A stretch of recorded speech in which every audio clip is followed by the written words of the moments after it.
La ley de inversiones en la Asamblea y quiero saber cuál es su blanco y negro. Este momento, con esta ley, tranquilamente se podría, algunos no lo llaman privatizar, yo sí, delegar la administración al privado de cualquier cosa. John, buenas tardes. Gracias por recibirnos y esperarnos. Avanza la discusión de la ley de inversiones en la Asamblea y quiero saber cuál es su blanco y negro, su claro oscuro de la ley. ¿Qué aspectos positivos les encuentra? Mencióneme 2 o 3. ¿Y qué aspectos negativos que hay que cambiar? Mencióneme 2 o 3. Bienvenido. Carlos, muy buenas tardes. Voy a mencionar los primeros. Creo que el más positivo de todos es el tema de las zonas francas. Las zonas francas que han sido desarrolladas como zonas de apoyo logístico, como zonas de industria y como zonas de servicios. Dentro de las zonas de servicio, por ejemplo, se ha planteado el tema de las áreas culturales. Esto lo planteé yo, no estaba en el proyecto original. Culturales y deportivas, en las cuales, por poner un ejemplo, se podría traer una producción internacional de una película para que entre, traiga los insumos sin pagar aranceles y luego pueda salir y haber hecho el evento, o no sé, una olimpiada, alguna cosa que pudiera funcionar aquí en el país sin pagar aranceles. Para eso sirven las zonas francas. Veo que así hay la disponibilidad de que se trabaje con el principio de equidad territorial, es decir, que no estén luego asentadas solamente en las 2 grandes ciudades, sino en todo el país. Okay, ya que usted se hace esa acotación, es muy cierto, pero es muy complicado porque hay más propensión a ponerla en la costa por 2 cosas. Tan cerca de puertos, si es de Manta, Esmeraldas, Machala, Santa Elena, o Guayaquil. Y segundo, de aeropuertos. ¿Qué estímulos adicionales tendrían que tener entonces las zonas francas solamente cercanas a aeropuertos? Peor uno como Riobamba o como Chimborazo, su tierra, que no tiene un aeropuerto para vuelos internacionales, como sí tiene la Tacunga, que está a 1:30, como tiene Quito, por ejemplo. ¿Cómo se puede resolver esa desigualdad? Lo que pasa es que esa es una visión del siglo XX, pero estamos en el siglo XXI, donde existen, por ejemplo, temas de las fintech, de estas sandbox y estos emprendimientos anclados a la tecnología, donde lo que necesitas es una buena conexión al internet, donde no son necesariamente las carreteras, puertos y aeropuertos las únicas formas de zona franca que pueden existir. También tenemos zonas francas que podríamos visualizarles respecto a la investigación, y para eso Riobamba y Chimborazo tienen unas universidades bastante reconocidas y que tienen ya el ánimo para trabajar en este tema. Yo he conversado con esas autoridades y están encantadas. Ok, son las francas tecnológicas. Ya me dijo una cosa positiva, dígame una negativa. La negativa, la que siempre sucede cuando viene una iniciativa desde el Ejecutivo y no tiene un contrapeso.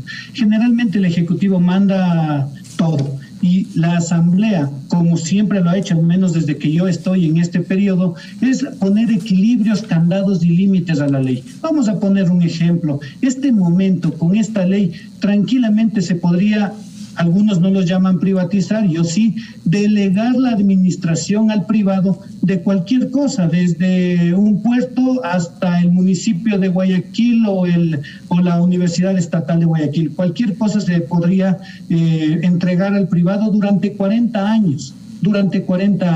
Entonces, esta ley no pone límites a lo que podría pasar con estas delegaciones y pone en un mismo saco a la hidroeléctrica con el colegio o la escuela fiscal.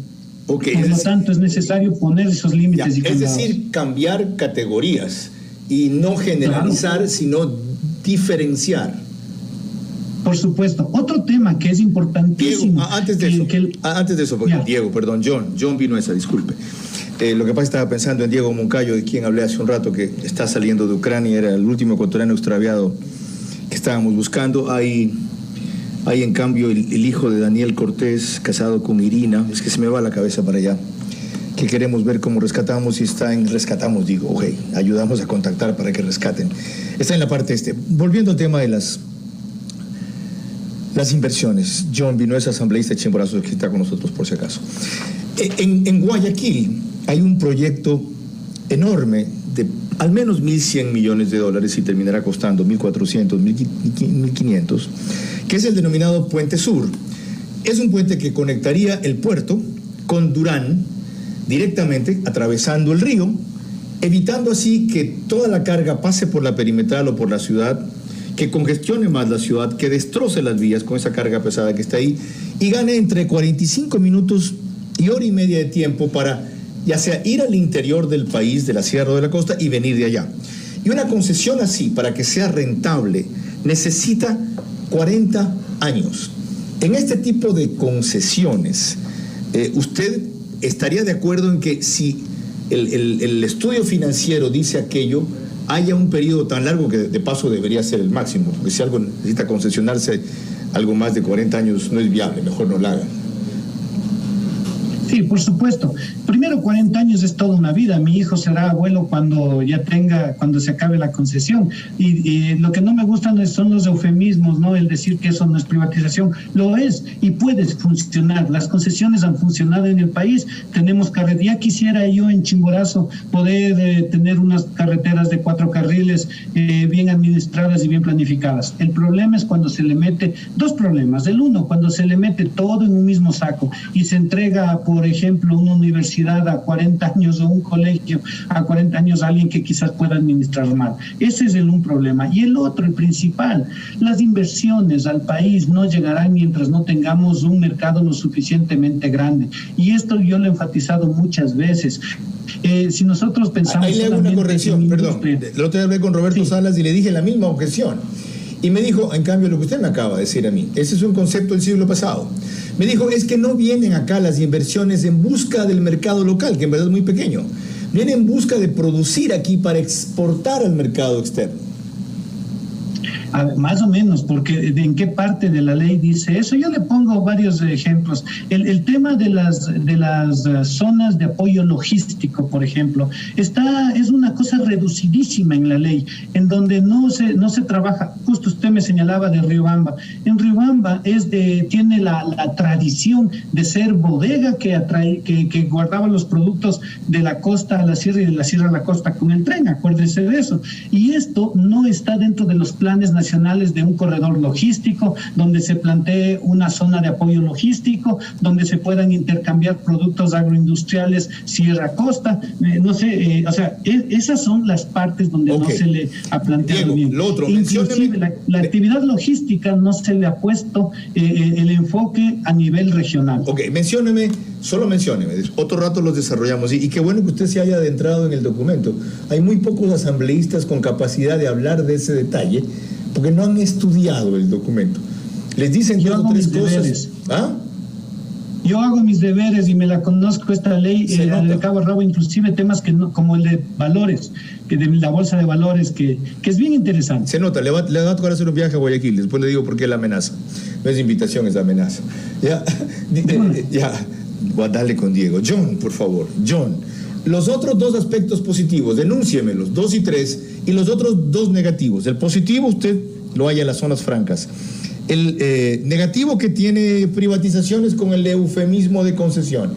2 positivos y 2 negativos.